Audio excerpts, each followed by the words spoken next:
Hi there! Welcome to this week's video blog. Today I wanted to talk to you a bit about the dreaded short nap.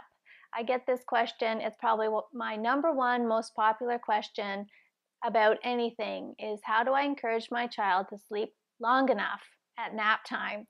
And it really is a frustrating point for a lot of parents.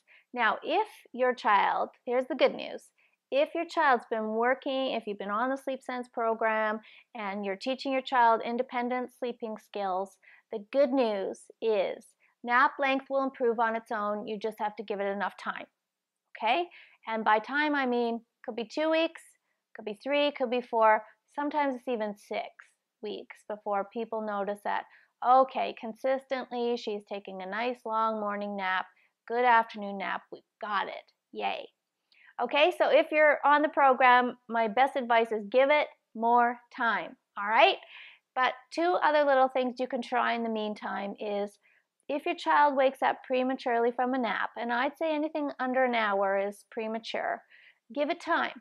Just wait, sit back in your chair, set your kitchen timer for 10 minutes.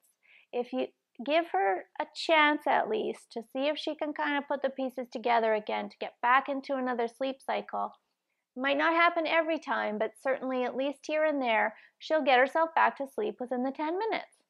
Okay? So that's the first step. Give it time.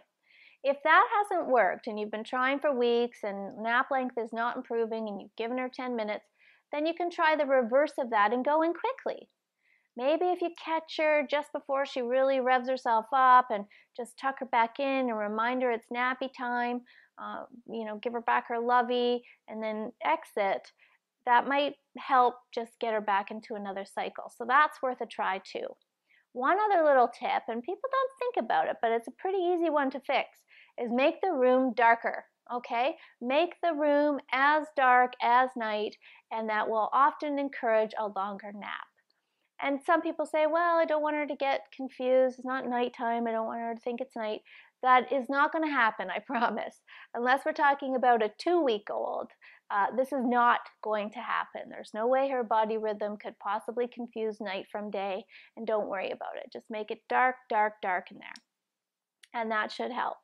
Now, if you haven't been and you have a baby who is prop dependent, the bad news in this is that nap length most likely will not improve, okay? Because if you are nursing your baby to sleep and putting her in the crib, when she wakes at that 40, 30, 45-minute mark at the end of one sleep cycle and you're no longer nursing her or holding her, she's going to fully wake up and wonder what's happened, okay? So that's the bad news, but there's a way to fix it, and that is to teach your baby the skills she needs to sleep well. Okay? Thanks for watching and sleep well.